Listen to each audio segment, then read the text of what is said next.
আসসালামু আলাইকুম। Udvash weekly GK হাইলাইটসে আপনাদের সবাইকে স্বাগত জানাচ্ছি। আজকে আমাদের পর্ব ১৫।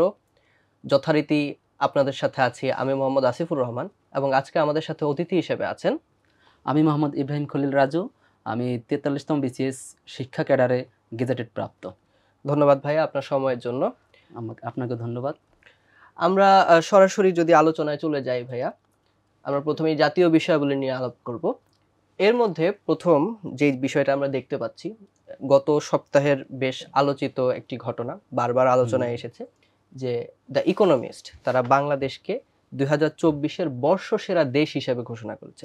তো আপনার কাছে ভাই আমরা জানতে চাবো যে এটা কেন ঘোষণা করেছে এবং দ্য ইকোনমিস্ট যার কথা আমরা বলছি এটা আসলে কি? প্রথমত আমি যদি বলি দ্য ইকোনমিস্ট পত্রিকাটি, এটা হচ্ছে একটা সাপ্তাহিক পত্রিকা। প্রতি শুক্রবারে হচ্ছে তারা প্রতিবেদন প্রকাশ করে। এরা লন্ডন ভিত্তিক, ওয়েস্টমিনিস্টার লন্ডন এর সদর দপ্তর। 1843 খ্রিস্টাব্দে মনে হয় এটার প্রতিষ্ঠা করা হয়েছে। আর এই গেল হচ্ছে দ্য ইকোনমিস্ট। আর ইকোনমিস্ট কেন বাংলাদেশকে বেছে নিল? বাংলাদেশকে বেছে নিল কারণ হচ্ছে যে বাংলাদেশ একটি ইতিবাচক ধারায় তারা সামনে অগ্রসর হচ্ছে। বাংলাদেশ গণতন্ত্র এবং সুশাসনের দিকে এগোচ্ছে। তাদের বড় একটা যুক্তি ছিল যে বাংলাদেশের জনগণ ভালো কিছুর দিকে এগোচ্ছে এবং এটা বাংলাদেশের জনগণ নিশ্চিত করার জন্য চেষ্টারত, অর্থাৎ তারা একটা পজিটিভ আউটকামের জন্য কাজ করে যাচ্ছে। এবং বাংলাদেশ তাদের আরেকটা অ্যাসেসমেন্ট হচ্ছে বাংলাদেশ ঠিক পথে এগোচ্ছে। আচ্ছা, অর্থাৎ এই যে গণতন্ত্র এবং সুশাসনের এটার জন্যই তো আমাদের একটা আন্দোলন আমরা দেখতে পেয়েছি, সেটাকে সামনে রেখে বাংলাদেশ এগিয়ে যাচ্ছে। আমরা যদি ভুল না করে থাকি ভাইয়া, তাহলে হচ্ছে এই লিস্টে আরেকটা দেশ আছে বাংলাদেশের সাথে, যেখানেও আমরা কিছুদিন আগেই স্বৈর শাসকের পতন দেখেছি, সিরিয়া। কিন্তু সিরিয়াকে বর্ষসেরা দেশ ঘোষণা না করে কেন আসলে বাংলাদেশকে করা হলো? আপনি সুন্দর প্রশ্ন করেছেন। হ্যাঁ, সিরিয়ায় কিন্তু ৮ ডিসেম্বর আমরা জানি ইতিহাসে একটি স্বৈর শাসনের পতন, বাশার আল আসাদের পতন ঘটলো। এখন বাশার আল আসাদের পতনের পরে যেই গোষ্ঠীগুলা ক্ষমতা নিল, তারা কি গণতন্ত্রের পথে এগোচ্ছে বা সুশাসনের পথে এগোচ্ছে কিনা, এটা কিন্তু এখন শঙ্কা রয়ে গেছে। কারণ একটা বাংলাদেশ দীর্ঘ আমরা গৃহযুদ্ধ দেখেছি এবং তাদের ভিতরে কিন্তু একটা দ্বন্দ্ব আছে, ধর্ম প্লাস গোত্র নিয়ে দ্বন্দ্ব আছে এবং এদের ভিতরে পরবর্তীতে আসলে গণতন্ত্র হবে কি হবে না বা সুশাসনের দিকে যাবে কি যাবে না, এটা নিয়ে একটা শঙ্কা আছে। আমরা আশা করি যাবে, কিন্তু শঙ্কা আছে। কিন্তু এই শঙ্কাটা বাংলাদেশ ক্ষেত্রে তারা মনে করছে বাংলাদেশে এই শঙ্কাটা কম বা নেই। একটা বড় বিপ্লবের পরে যেই ধরনের হতাহত হওয়ার ঘটনা আমরা দেখি বা যে ধরনের এনার্কি দেখি বাংলাদেশে, কিন্তু সেটা দেখা যায় এবং সংবিধান সমুন্নত রেখেই কিন্তু বাংলাদেশ সামনের দিকে এগিয়েছে। তাহলে সবকিছু মিলিয়ে তারা আসলে সিরিয়ার উপরে বাংলাদেশকে প্রায়োরিটি দিয়েছে এবং 24-এর বর্ষসেরা দেশ হিসেবে ঘোষণা করেছে। তো এটা আমাদের জন্য খুবই গুরুত্বপূর্ণ একটা বিষয় বলেই আমরা ধরে নিতে পারি। এবং দ্য ইকোনমিস্ট এটাও একটা ব্রিটিশ সাময়িকী বা ইংলিশে যেটাকে আমরা ম্যাগাজিন বলি, সেটাও আমরা একটু জেনে রাখতে পারি। হ্যাঁ, অবশ্যই আমরা এটা জেনে রাখবো।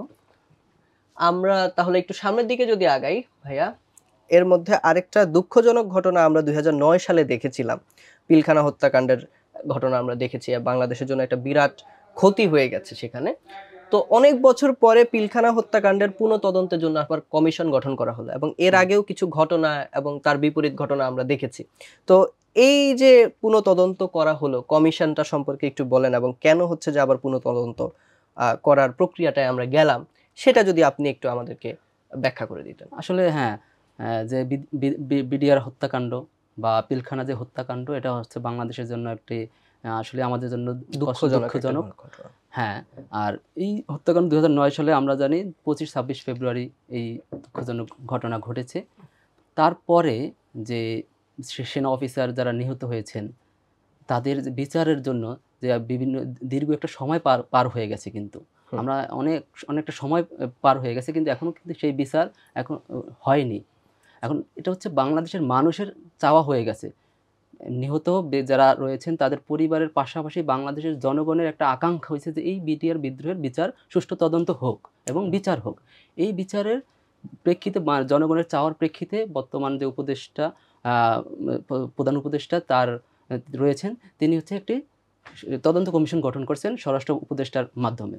আর স্বরাষ্ট্র উপদেষ্টা তিনি 7 সদস্য বিশিষ্ট একটি কমিটি গঠন করছেন। এখানে কমিটির প্রধান হয়েছেন এএলএম ফজলুর রহমান। হ্যাঁ, এএলএম ফজলুর রহমান। উনি হচ্ছে যে এই প্রধান করে কমিটির হচ্ছে প্রধান। প্রধান। তাহলে আমরা এইটা মনে রাখতে পারি যে একটা হচ্ছে যে 7 সদস্য বিশিষ্ট একটা কমিটি তৈরি করা হয়েছে এবং এএলএম ফজলুর রহমান প্রধান এবং যে সদস্যরা রয়েছে আমরা জেনে নেব ওনারা আসলে ওনাদের সম্পর্কে যদি কেউ এরকম থাকে যাকে খুব বেশি ব্যাখ্যা করার প্রয়োজন আছে বা ফেমাস কেউ যদি থাকে। হ্যাঁ, এখানে দেখা যাচ্ছে যে ঢাকা বিশ্ববিদ্যালয়ের একজন শিক্ষক রয়েছেন, রাষ্ট্রবিজ্ঞান ডিপার্টমেন্টের সহযোগী অধ্যাপক শরীফুল ইসলাম স্যার এবং জগন্নাথ বিশ্ববিদ্যালয়ের একজন শিক্ষক রয়েছেন খোরশেদ আলম স্যার। আচ্ছা, তো ওনাদের সম্পর্কে আমরা একটু জেনে রাখতে পারি এবং এটার যে প্রধান রয়েছেন ওনাকে একটু আমরা স্টাডি করতে পারি। এর বাইরেও আমার মনে হয় ভাই আমরা কিছু ফ্যাক্ট এখানে একটু আলোচনা করতে পারি যে পিলখানা যে হত্যাকাণ্ড সেটা 2009 সালে ঘটেছে এবং বলা হয়েছিল এটার পেছনে একটা অপারেশনের হাত রয়েছে যেটা নাম হচ্ছে অপারেশন ডাল ভাত। এইটা আমরা একটু জেনে রাখতে পারি প্রয়োজনের খাতিরেই। এবং তখন বিজিবির যিনি মহাপরিচালক ছিলেন জেনারেল শাকিল, ওনার নামটাও হয়তো আমরা একটু জেনে রাখতে পারি। আর এর বাইরে একটা জিনিস আমরা মনে হয় এখানে একটু আলোচনা করতে পারি, সেটা হচ্ছে যে কতজন মানুষ এখানে টোটাল মারা গিয়েছিলেন এবং এর মধ্যে সেনা অফিসার কতজন ছিলেন। হ্যাঁ, আপনি সুন্দর একটা প্রশ্ন করেছেন। এখানে হচ্ছে টোটাল 74 জন মানুষ নিহত হয়েছেন। আর এর ভিতরে উচ্চপদস্থ কর্মকর্তা, সেনা কর্মকর্তা ছিলেন 57 জন, যা হচ্ছে আমাদের রাষ্ট্রের জন্য একটা অপূরণীয় ক্ষতি। হ্যাঁ, মানে এই ধরনের কোনো ঘটনা কিন্তু ইতোপূর্বে বাংলাদেশের ইতিহাসে ছিল না। আরেকটা জিনিস যেহেতু আসছে আমার মনে হয় যে ব্যাখ্যাটা করে ফেললেই ভালো। এর আগে কিন্তু বাংলাদেশে যে সীমান্ত রক্ষী বাহিনী তাদের নাম ছিল বিডিআর। এটার ফুল ফর্ম হচ্ছে বাংলাদেশ রাইফেলস। বর্তমানে কিন্তু আমরা এই নামটা চেঞ্জ করেছি, এটার নাম হয়ে গেছে এখন BGB, border guard Bangladesh. So এগুলা যারা একটু প্রস্তুতি নিচ্ছেন যে কোনো পরীক্ষার জন্য তারা হয়তো একটু জেনে রাখতে পারেন। তো এই বিডিআর হত্যাকাণ্ড বা পিলখানা হত্যাকাণ্ড নিয়ে আমরা অনেকটুকু আলোচনা করলাম। এবার আমরা যদি একটু সামনে যাই, বাংলাদেশের জন্য একটা গুরুত্বপূর্ণ ঘটনা, সেটা হচ্ছে হামজা চৌধুরী, যিনি প্রিমিয়ার লিগে খেলে থাকেন, ইংলিশ প্রিমিয়ার লিগে খেলে থাকেন, তিনি এখন বাংলাদেশের হয়ে খেলবেন। তো এইটা কতটুকু আসলে আমাদের জন্য ভালো সংবাদ বা এটাকে একটু যদি আপনি ব্যাখ্যা করতেন। হ্যাঁ, এটা হচ্ছে আমাদের ফুটবলের জন্য অবশ্যই একটি খুবই দুর্দান্ত একটি সংবাদ যে হামজা দেওয়ান চৌধুরী তিনি বাংলাদেশের হয়ে খেলবেন।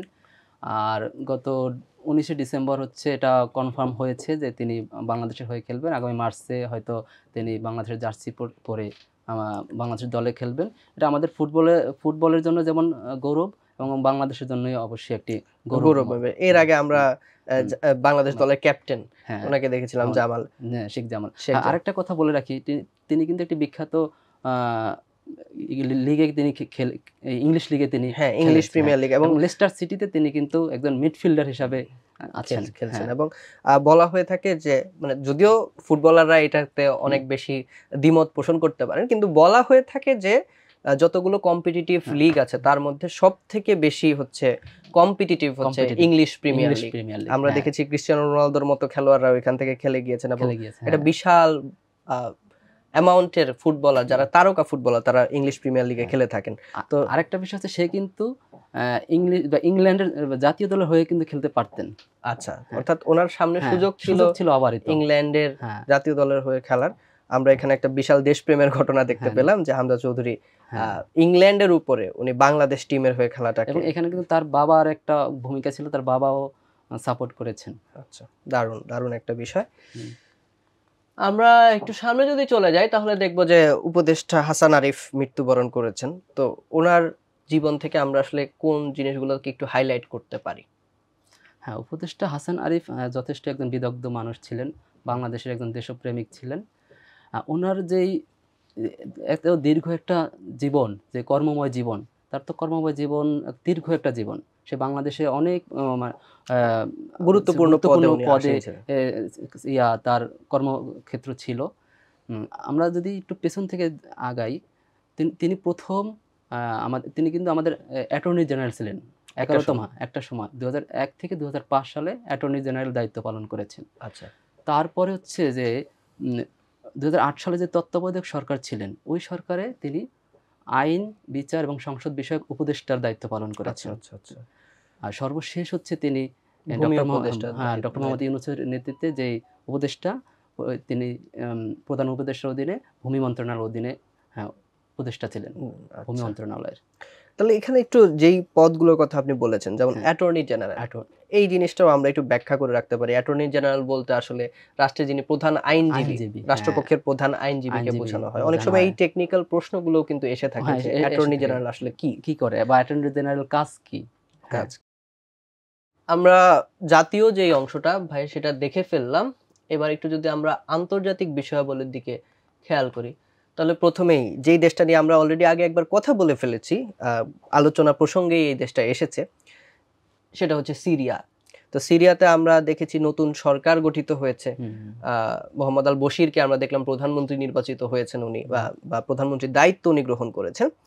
এরপরে আমরা দেখতে পাচ্ছি যে সব যে বিদ্রোহী গোষ্ঠী রয়েছে যারা বাশার আল আসাদের বিরুদ্ধে বিদ্রোহ করেছেন, সেই বিদ্রোহী গোষ্ঠীগুলোকে নিয়ে একটা সেনাবাহিনী গঠন করার সিদ্ধান্ত নিয়েছে সিরিয়া। তো এইটাকে যদি একটু ব্যাখ্যা করে দিতেন আমাদের জন্য। হ্যাঁ, এটা হচ্ছে যে আমরা জানি যে বাশার আল আসাদের পতনের পরে পতন মূলত ঘটিয়েছে কিন্তু এই বিদ্রোহী গোষ্ঠীগুলো। এই বিদ্রোহী গোষ্ঠীগুলোর মাধ্যমে হচ্ছে বাশার আল আসাদের পতন হয়েছে এবং তারা সিদ্ধান্ত নিয়েছে যে এই বিদ্রোহী যে গোষ্ঠীগুলো রয়েছে এদের মাধ্যম থেকে সেনাবাহিনী গঠন করবে। গত ২৪শে ডিসেম্বর হচ্ছে তারা একটি চুক্তি করেছেন যে বিভিন্ন এই যে এই বিদ্রোহী গোষ্ঠীগুলো রয়েছে এর ভিতরে অন্যতম হচ্ছে তাহরির আল শাম, হ্যাঁ, এই সহ আরো যে বিদ্রোহী গোষ্ঠীগুলো রয়েছেন তারা চুক্তি করে একটি চুক্তিতে আসছেন যে আমরা মিলে হচ্ছে সামরিক বাহিনী গঠন করব। মানে হ্যাঁ, মানে নরমালি যে কোনো গেরিলা বাহিনী যখন দেশ স্বাধীন করে তারপর যেই প্রক্রিয়াটা ঘটে, সিরিয়ার ক্ষেত্রেও সেটাই ঘটছে আসলে। তারা মনে করছে যে আমরা যেহেতু দেশ স্বাধীন করেছি এবং এদের ভিতরে দেশপ্রেম বেশি, এরা হচ্ছে দেশকে পুনর্গঠন করতে পারবে, এটা হচ্ছে তাদের যুক্তি। এই কারণে হচ্ছে তারা এখন বিদ্রোহী গোষ্ঠীগুলো সেনাবাহিনীতে রূপান্তর হচ্ছে। ঠিক আছে ভাই, আমরা একটু সামনে এগিয়ে যাই।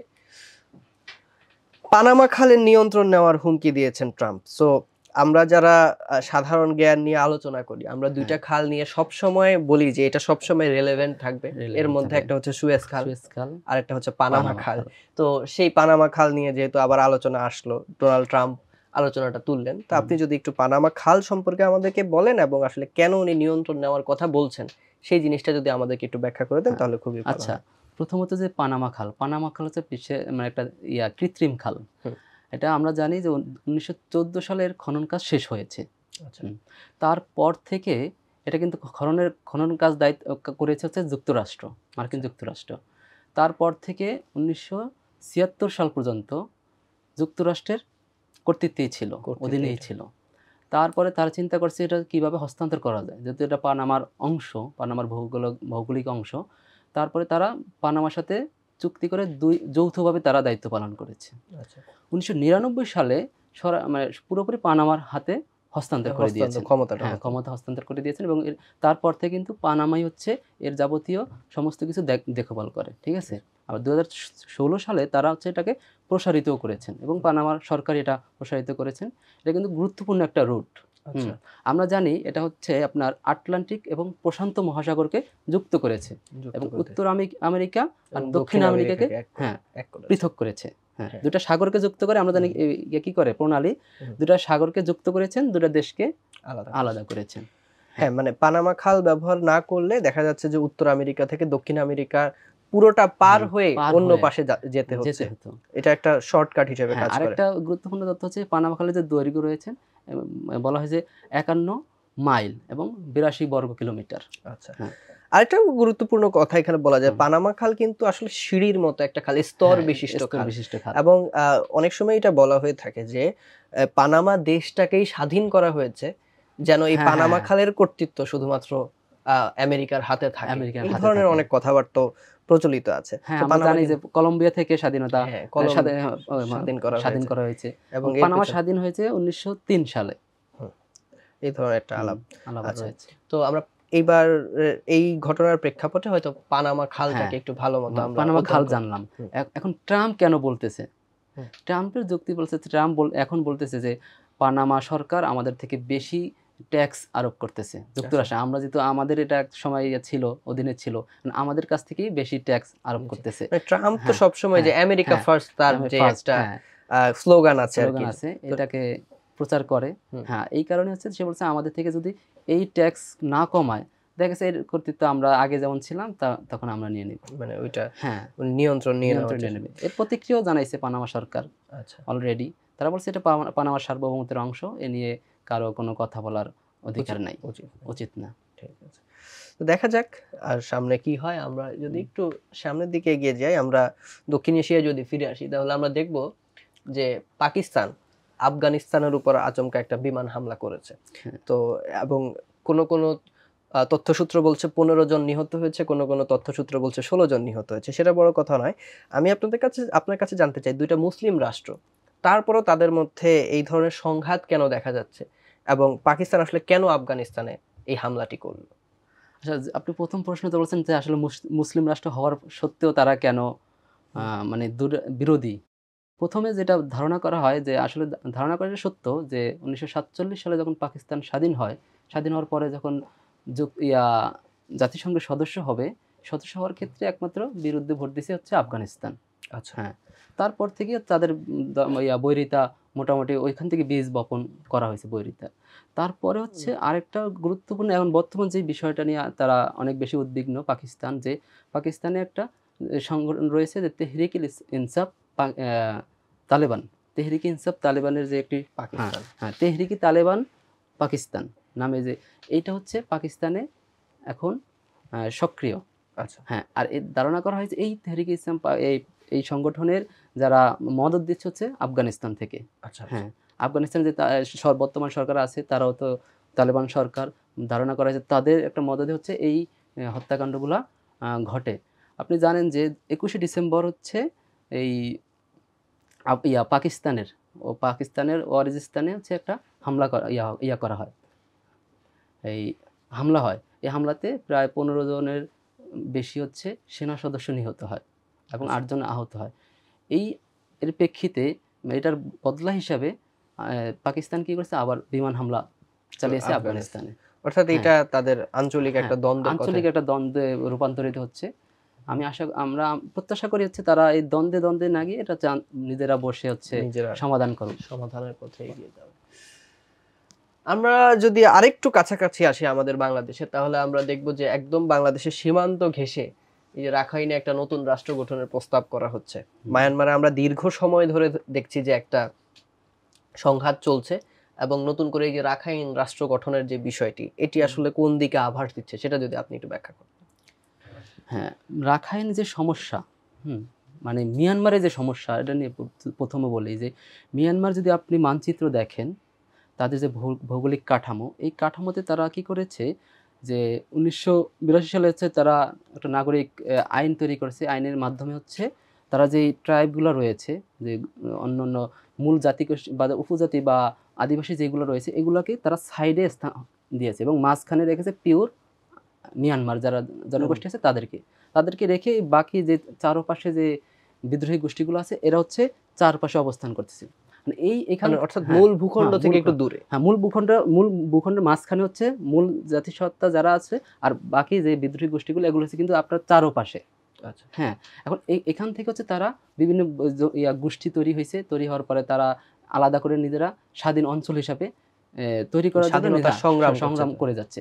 এর অংশ হিসাবে হচ্ছে আমরা দেখতে পাচ্ছি যে রাখাইনে যে সংগ্রাম, এখানে যে আরাকান আর্মি, এই আরাকান আর্মি মূলত হচ্ছে এই বর্তমান ধারণা করা হয় প্রায়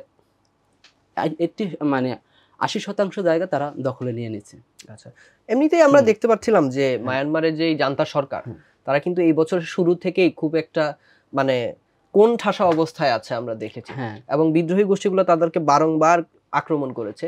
সেটারই একটা সফলতা বলতে পারি আমরা, যে বিদ্রোহী গোষ্ঠীরা আরাকান আর্মি যারা রয়েছে তারা রাখাইনে নতুন একটা রাষ্ট্র গঠনের, এবং আরাকান আর্মির সাথে আরো কয়েকটা তারা হচ্ছে ঐক্যজোট গঠন করছে, অ্যালায়েন্স। হ্যাঁ, থ্রি ব্রাদারহুড অ্যালায়েন্স, এখানে একটা গুরুত্বপূর্ণ একটা মানে তথ্য রয়েছে। সেটা হচ্ছে তারা কয়েকটা গোষ্ঠী মিলে, 3টা গোষ্ঠী মিলে থ্রি ব্রাদারহুড অ্যালায়েন্স। আমরা যারা হচ্ছে ভালো করে পড়তে চাবো বা জানবো, এই গোষ্ঠীটার নামটা অন্ততপক্ষে জেনে নেব যে থ্রি ব্রাদারহুড অ্যালায়েন্স কাদের নিয়ে গঠিত হয়েছে। এটা একটা গুরুত্বপূর্ণ তথ্য হতে পারে এখানে।